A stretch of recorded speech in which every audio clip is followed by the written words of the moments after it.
ఓం తత్సత్. ఓం ఓంకారపంజరసుఖీం ఉపనిషతు ధ్యానకేళికలకంఠీం ఆగమవిపినమయూరీం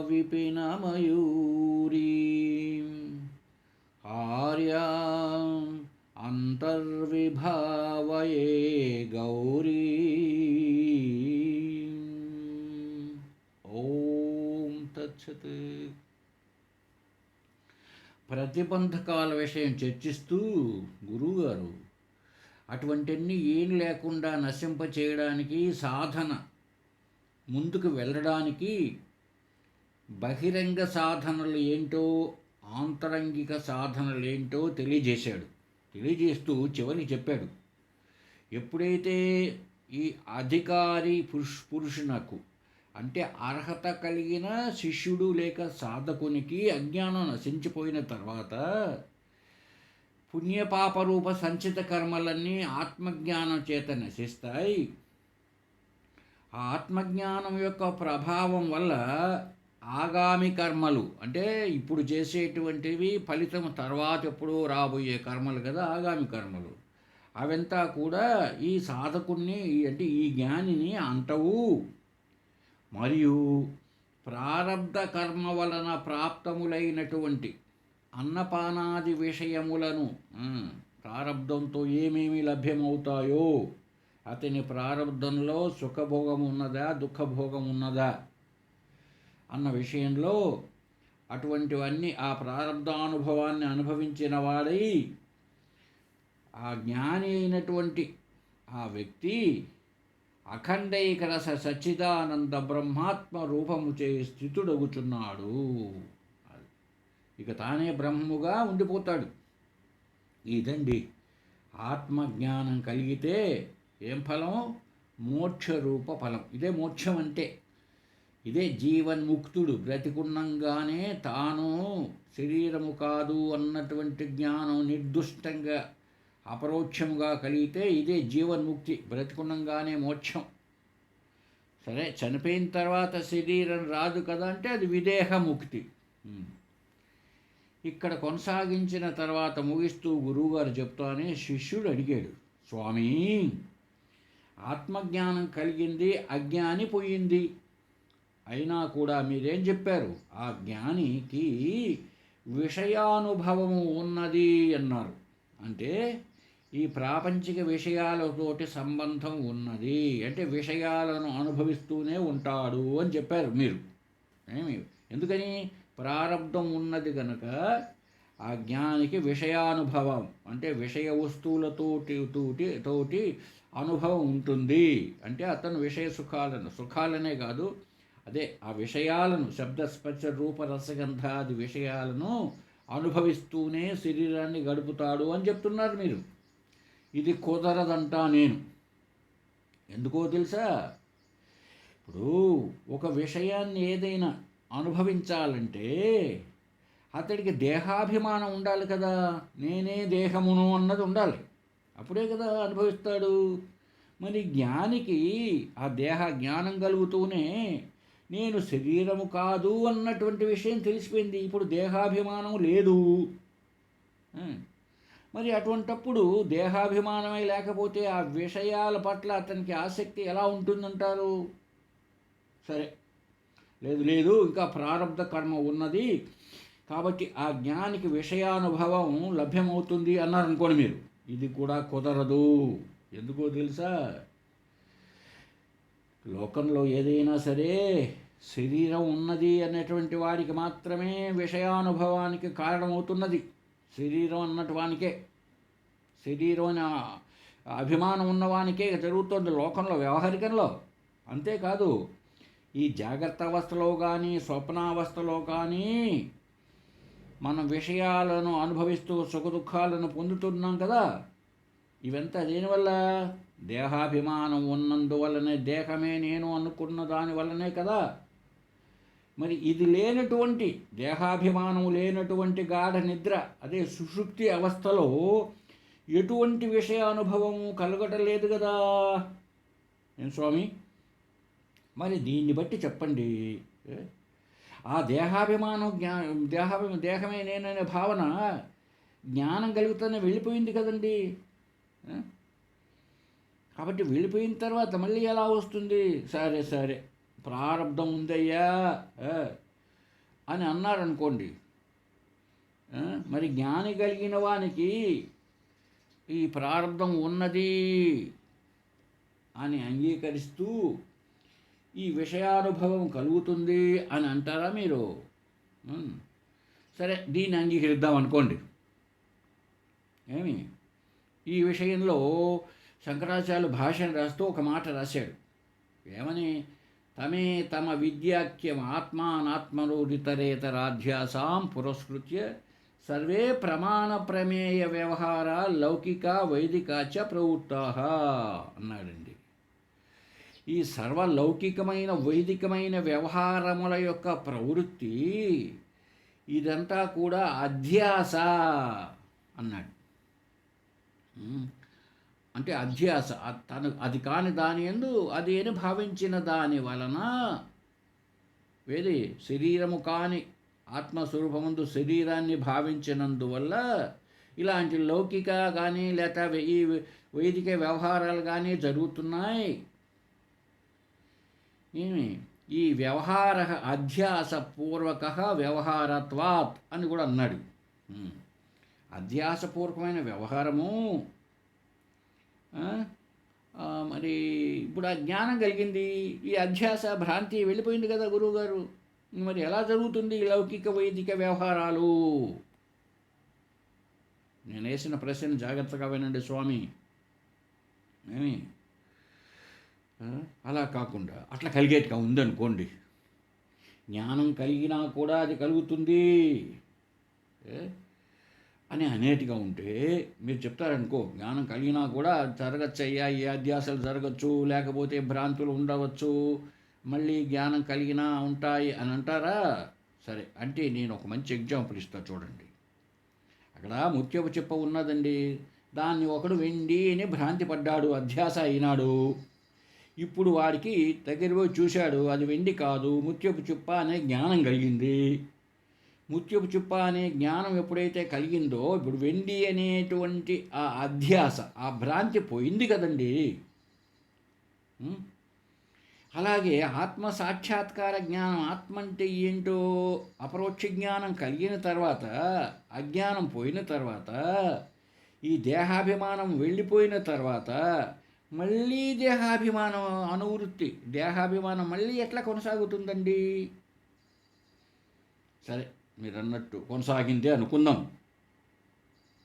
అలా కొనసాగినట్లయితే మళ్ళీ ఇక్కడే వస్తా. ఆ సముద్ర బొడ్డుని ముత్యపు చెప్పని చూశాడు కదండి, వెండి అనుకున్నాడు, తెలిసిపోయింది ఇప్పుడు వెండి కాదని. వెండి కాదు అని తెలిసిపోయిన తర్వాత, అంటే జ్ఞానం కలిగిన తర్వాత కూడా మళ్ళీ వెండి కనపడాలి అక్కడే వాడికి. అట్లా ఎక్కడా లేదే. ఇది వెండి కాదు ముత్యపు చెప్పగానే అనుకున్న తర్వాత వాడు వెండి కోసం పరిగెత్తడం లేదే, ఇంకా అయిపోయింది, వాడు ఎనుదిరిగిపోతాడు. ఇది కాదని తెలిసిపోయింది కదా. భ్రాంతి ఎప్పుడైతే కాదు, నేను భ్రాంతి పడ్డాను, సత్యం కాదు అన్నటువంటి సత్యబోధ ఎప్పుడు తెలిసిపోయినదో, తెలియకుండానే అధ్యాస తొలగిపోయింది కదా స్వామి. మరి మీరు ఏ విధంగా చెప్పినా కూడా ఇది సమంజసంగా కనపడడం లేదే. సరే, ఇంకొక విషయం అడుగుతాను మిమ్మల్ని. ఎక్కడైనా ఒక భ్రమ కలుగుతూ ఉంటే ఆ భ్రమ రెండు రకాలుగా ఉంటుంది స్వామి. సోపాధిక భ్రమ, నిరుపాధిక భ్రమ. సోపాధిక భ్రమ, దీనికి ఉదాహరణగా శుక్ల స్ఫటిక అన్నాడండి. ఒక టేబుల్ పైన హాయిగా తెల్లగా ఏ రంగు లేనటువంటి ఒక టేబుల్ వెయిట్ ఉంది. ఒక స్ఫటికం అంటాం దాన్ని, దాంట్లో ఏ రంగులు లేవు. దాని పక్కనే ఒక దాసాని పువ్వు లాంటి ఒక ఎర్రని పుష్పం పెడితే ఆ ఎరుపు రంగు ఆ స్ఫటికం పైన పడి ఎర్రగా కనిపిస్తున్నది కదండి. ఇది సోపాధిక భ్రమ.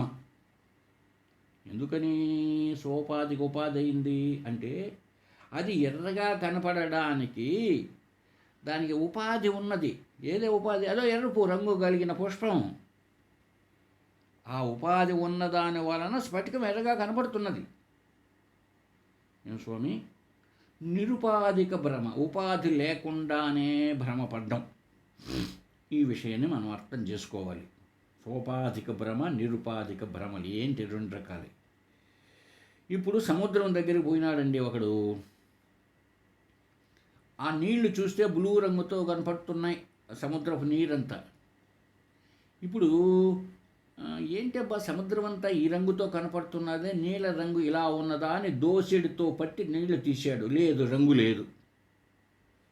ఏమండి? రంగు లేదు.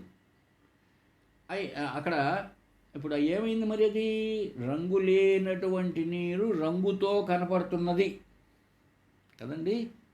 ఆ రంగు కనపడడానికి ఉపాధి ఏమిటి? ఏమీ లేదు పక్కన. ఆ రంగు ఏమన్నా స్ఫటికం, ఇప్పుడు స్ఫటికము ఎర్ర రంగు కనపడింది కదా, అక్కడ పుష్పం ఉండే. ఇప్పుడు ఆ నీలం రంగు కనపడడానికి ఏముంది చెప్పండి? అక్కడ ఏం లేదు. అతి విశాలము కనుక అది. అంతేకాదు, ఆకాశం కూడా చూద్దాం. ఆకాశం అంటే స్పేస్, ఖాళీ జాగా. ఖాళీ జాగా మరి నీలం రంగుతో కనపడుతున్నది. ఆ నీలం రంగు కనపడడానికి ఏ ఉపాధి ఉన్నది? అక్కడ ఏమీ లేదు. ఇది నిరుపాధిక భ్రమ. ఏమండి? సోపాధిక భ్రమ, ఉపాధితో కూడి ఉండేటువంటి భ్రమ రెండు రకాలుగా ఉన్నది స్వామి. అలా అనుకుని ఏమి అట్లాగా ఏమైనా ఇప్పుడు మీరు ఆ ఎరుపు రంగు కాదు, ఆ స్ఫటికము ఎరుపు రంగు కాదు అని మీకు తెలుసు. అయితే సోపాధిక భ్రమ గనుక, అంటే ఉపాధితో కూడినది గనుక, మీకు ఆ ఎరుపు రంగు కాదని తెలిసినప్పటికీ ఎరుపు రంగు కనపడుతున్నది. ఆ ఎరుపు రంగు అన్నది స్ఫటిక లక్షణం కాదు. ఏమండి? ఆ సముద్రం బ్లూ రంగుతో లేదు అని తెలిసినప్పటికీ అలాగనే కనపడుతూనే ఉంటుంది. ఆకాశం బ్లూ రంగుతో లేదు, అది స్పేస్ అని తెలిసినప్పటికీ కలుగుతుంది. అంటే జ్ఞానం కలిగినప్పటికీ సోపాధిక భ్రమ తొలగదు. కొంచెం కష్టంగా ఉంటుందేమో, బాగా అర్థం చేసుకోవడానికి ప్రయత్నం చేద్దామండి. మరి ఇక్కడ స్వామి ఆత్మకు ఉపాధి శరీరం. ఏమండి? ఇప్పుడు ఇది దేహాభిమానం కలగాలి. ఈ దేహాభిమానం కలగాలి అంటే ఏంటి ఉపాధి? ఎక్కడుంది పక్కన? దీని పక్కన ఏదన్నా ఒకటి ఉంటే అప్పుడు అది సోపాధిక భ్రమ. అలా ఏమి లేదు, ఉపాధి లేదు కదా. ఆత్మకే, ఆత్మయందే శరీరం బ్రాంచేడ కనపడుతున్నాయి. ఇంకొకటి ఏదో ఉండి కాదు, ఇంకొక వస్తువు ఏదో ఉండి కాదు. కాబట్టి ఇక్కడ ఉపాధి లేదు. ఇది నిరుపాధిక భ్రమ, ఇది సోపాధిక భ్రమ కాదు. మరి ఈ విధంగా ఉన్నప్పుడు మరి ఉపాధి లేదు కదా.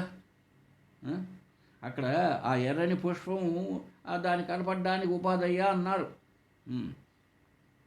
ఇక్కడ మరి ఏది ఉపాధి ఈ శరీర భ్రాంతికి? అంటే మనం ఏం చెప్పాలి ఇప్పుడు?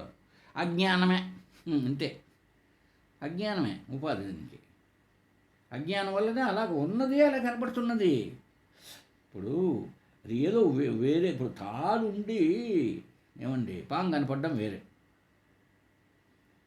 ఇంకొక వస్తువు ఉంది. ఇప్పుడు నెక్లెస్ కనపడుతున్నది, దానికంటే వేరుగా బంగారు లేదు, బంగారే నెక్లెస్గా ఉన్నది. ఇక్కడ ఇది నిరుపాధిక భ్రమ, ఉపాధి లేదు. అలాగే ఆత్మయే శరీరంగా కనపడుతున్నది, రెండవ వస్తువు లేదు. మరి అటువంటప్పుడు రెండవ వస్తువు లేదు, ఉన్నది ఆత్మయే అన్న జ్ఞానం కలిగినప్పుడు ఇక మళ్ళీ నేను దేహము అనేది ఎక్కడి నుంచి వస్తుంది? ఎట్లా తెలియబడుతుంది? ఏమండి? బాగా విచారణ చేద్దాం. ఇప్పుడు ఏట్లకి పోయామండి, నీళ్లు కనపడ్డాయి కొత్తగా పోయిన వాడికి. ఎండాకాలంలో మధ్యాహ్నప్పుడు నీళ్లు కనపడుతున్నాయి, వాడికి తెలియదు. నిజంగానే నీళ్లు అనుకున్నాడు, ఎప్పుడు చూడలేదు కాబట్టి ఎండ మావులను, నీటిని భ్రాంతి పడ్డాడు. ఇప్పుడు విచారణ చేసాడు, నీళ్ళ కాదా అని వాడికి తేలిపోయింది. నీళ్ళు అయితే ఇక్కడ రావాలి కదా, నేనున్న చోటికి అక్కడే ఆగిపోయి ఉంటాయే ఎక్కడో దూరంగా అని అర్థమైంది. కాదు, ఇసుకలో ఎండపడితే నీళ్ళలాగా కనపడుతున్నది అని తెలిసిందండి.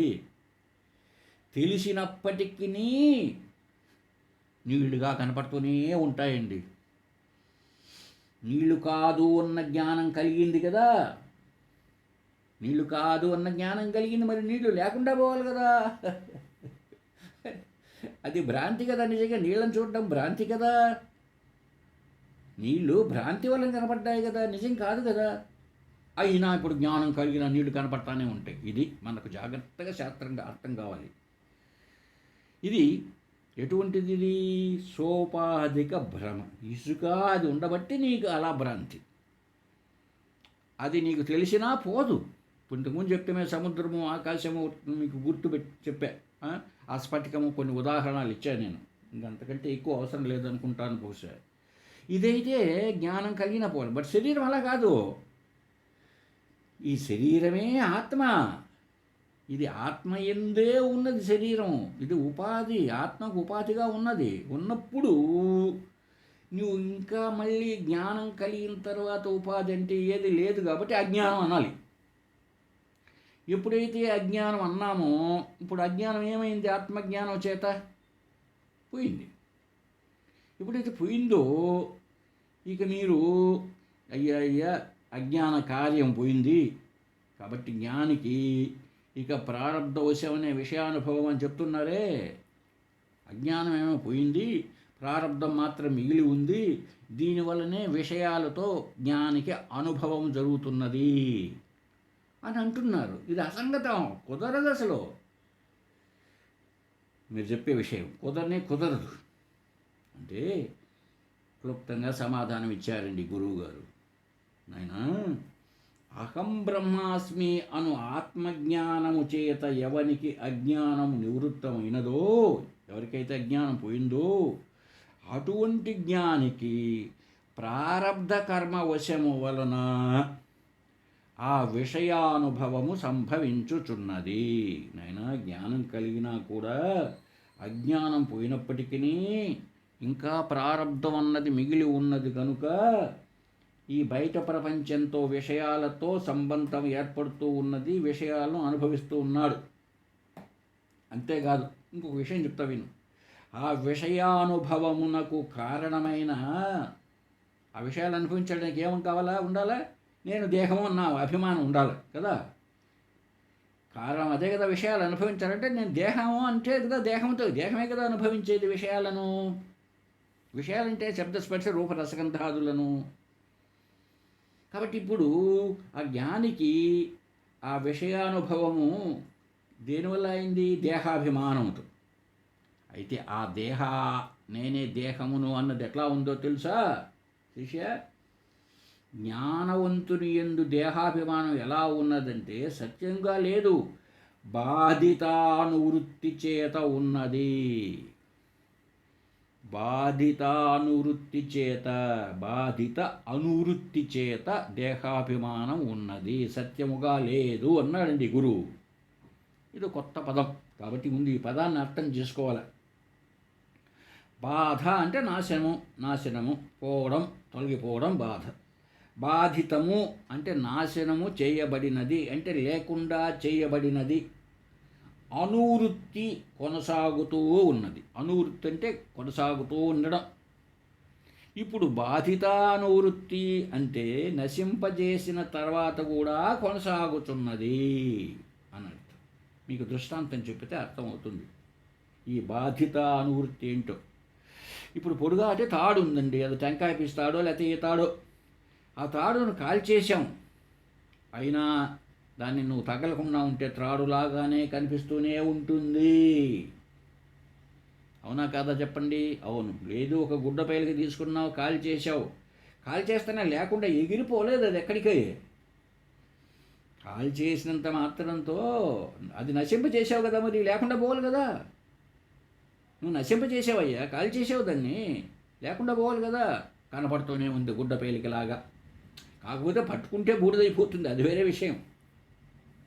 అనిపిస్తూనే ఉంది చూడ్డానికి. దీన్ని బాధితానువృత్తి అంటారు. ఇంకా మీకు అర్థం కావాలంటే ఒక మంచి దృష్టాంతం ఏమిటంటే, ఈ పెసలు మా చిన్నప్పుడు పెసలు ఉలవలు అనేవి ఉండేటివి, వాటిలను తినడానికి పిల్లలకు వేయించి పెట్టేవాళ్ళు. వాటిలను ఒక పాత్ర పెనం పెట్టేసి పొయ్యి మీద అవి వేయించితే తినడానికి మళ్ళీ రుచిగా ఉంటాయి. ఆ వేయించిన తర్వాత కొంచెం ఉప్పు కారం కూడా చల్లేవాళ్ళు దానిపైన.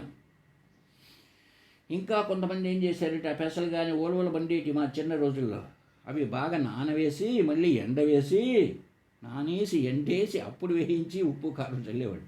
సరే, ఇప్పుడు ఆ వేయించినటువంటి విత్తనాలు అవి కనపడుతున్నాయి కదా, వేయించినప్పటికీ వేయించకుండా ఉండేటట్లుగానే నిజంగానే మొదటి రూపంతోనే కనపడుతున్నాయి.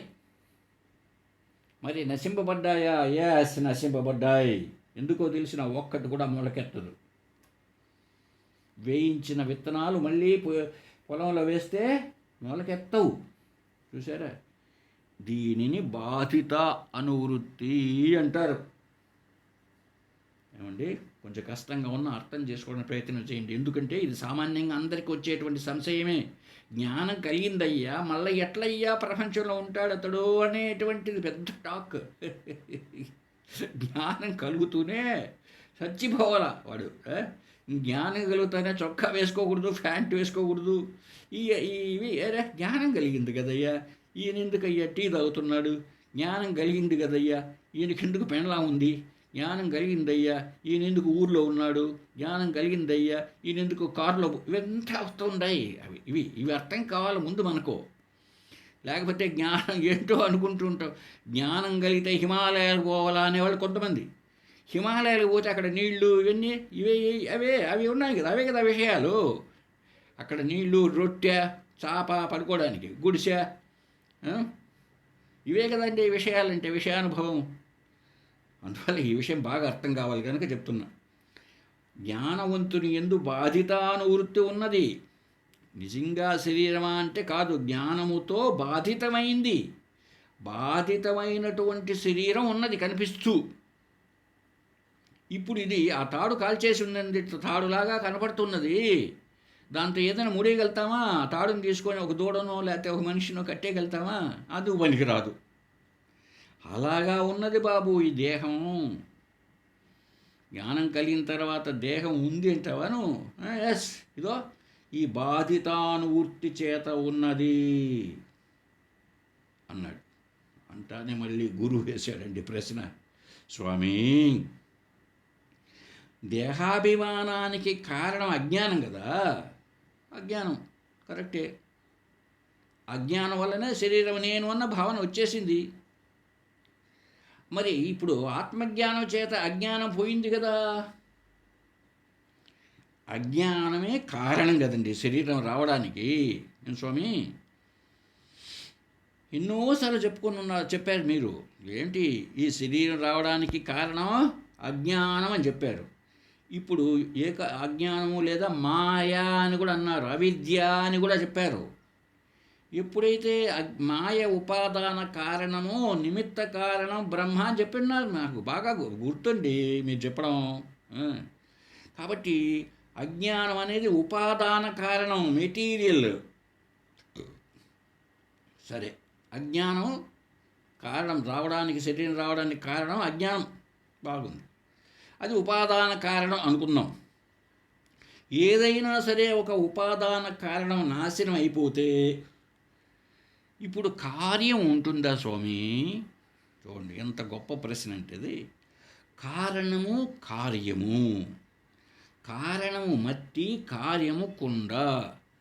కారణము బంగారు, కార్యము నెక్లెస్ అనుకుందాం. ఇప్పుడు ఏ కారణం అది? ఉపాదాన కారణం, మెటీరియల్ కాజ్ బంగారు. నెక్లెస్ కార్యముగా తయారైనది. ఇప్పుడు బంగారును తీసేసి ఎవరికో అమ్మేశాం అనుకోండి, దాంట్లో ఇప్పుడు నెక్లెస్ ఉంటుందా? నెక్లెస్ అనే దాంట్లో ఉన్న 30 గ్రాముల బంగారును మనం ఎవరికో అమ్మేశాం. ఇప్పుడు నెక్లెస్ ఉంటుందా? ఎందుకు ఉండదు? ఏమండి, బంగారు పోతే నెక్లెస్ ఉండదు. ఎందుకో? ఆ నెక్లెస్కు మెటీరియల్, ఉపాదాన కారణం బంగారు. బంగారే లేకుండా పోయిన తర్వాత నెక్లెస్ ఎక్కడిది? మట్టే లేకుండా పోతే కుండ ఉంటుందే? ఇదో కొయ్యే లేకపోతే కొయ్య చెక్కే లేకపోతే తలుపు ఉంటుందా ఏమండి? కాబట్టి ఇప్పుడు ఈ శరీరం రావడానికి ఉపాదాన కారణం ఏమిటి? అజ్ఞానం. సరే, అజ్ఞానమే పోయిందయ్యా స్వామి. ఇప్పుడు అజ్ఞానమే జ్ఞానం చేత నశించబడినది. ఎప్పుడైతే జ్ఞానం చేత నశించబడినదో ఇక ఈ అజ్ఞాన రూప ఉపాదాన కారణం నశించిపోయిందో ఈ దేహాభిమాన రూప కార్యానువృత్తి సంభవించదు అన్నాడు వాడు. ఇంకా సంభవించదు. ఏమి అలాగే ఇంకా వాడు కొనసాగించాడు శిష్యుడు. అట్లా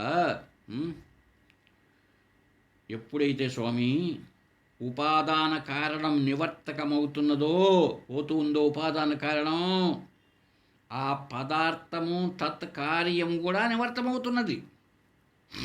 ఏ పదార్థం అయితే అనుకుంటున్నావో ఆ పదార్థము దాని యొక్క కార్యము రెండూ లేకుండానే పోతున్నాయి.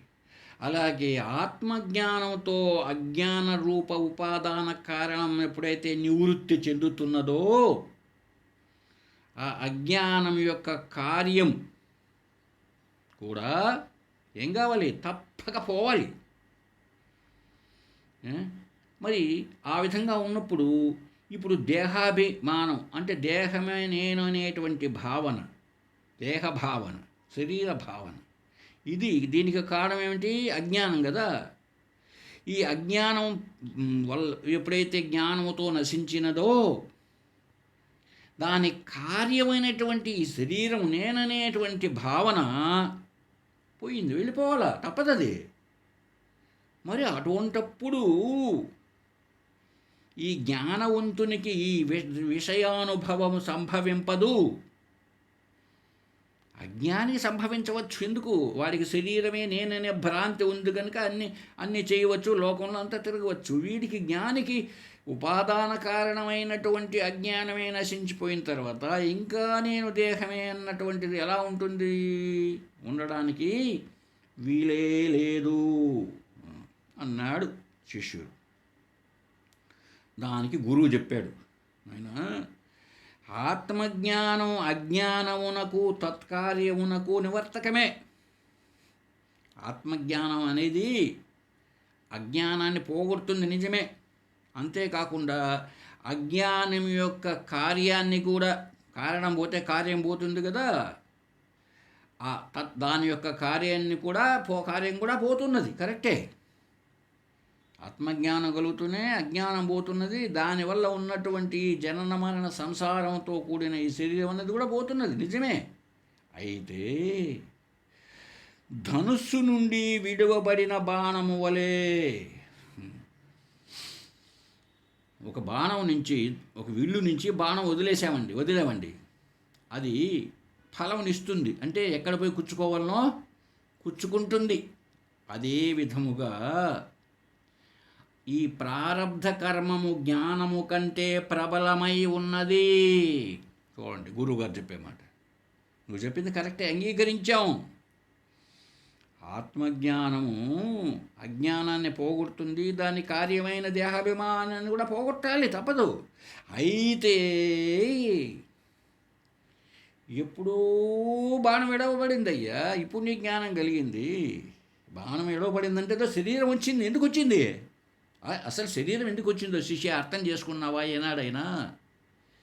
సంచిత కర్మలో నుంచి కొంత ప్రారబ్ధం అనుభవించవలసిగా వచ్చింది. కాబట్టి పుట్టుకతోనే ప్రారబ్ధ కర్మ వచ్చేసింది. ఇప్పుడు కాదు ప్రారబ్ధ కర్మ రావడం.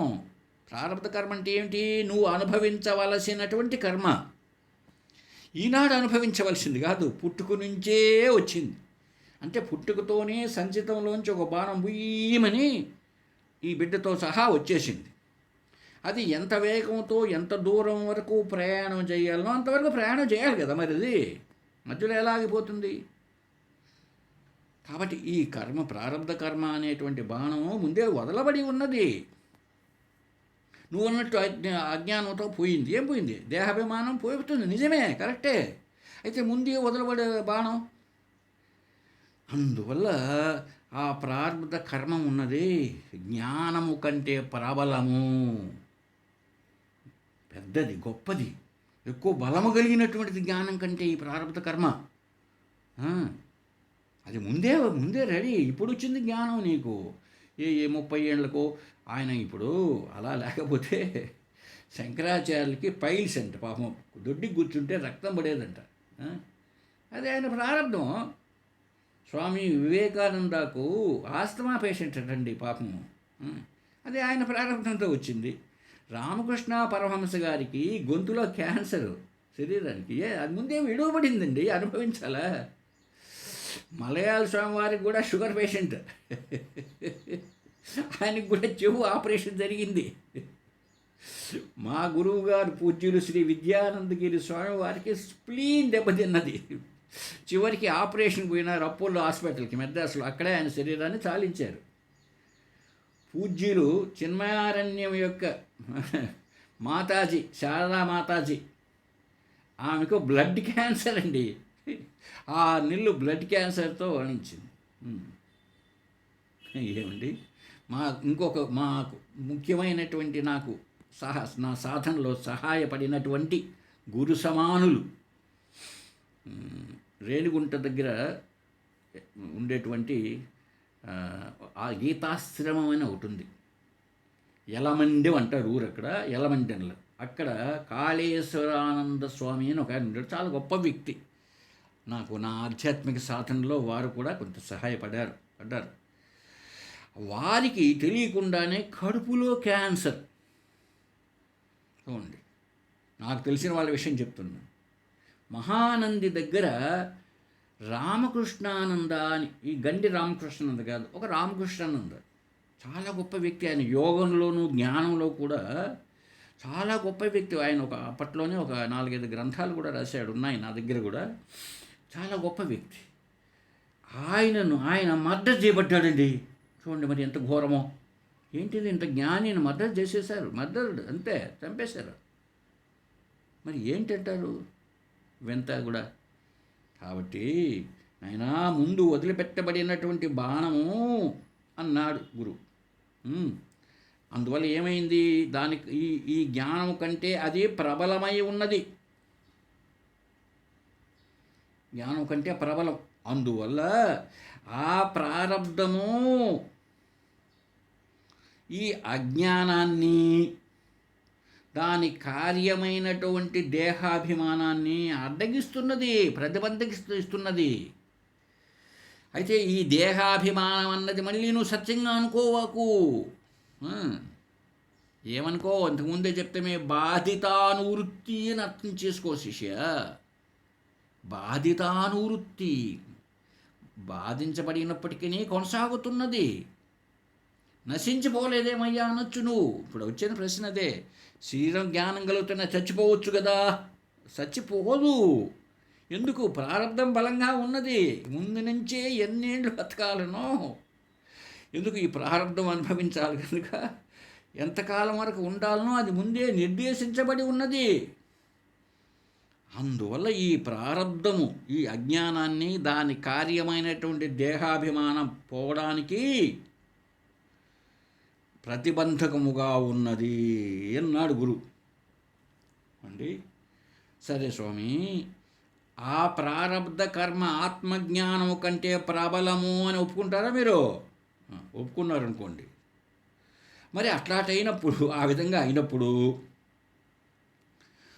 ప్రారబ్ధ కర్మ వల్ల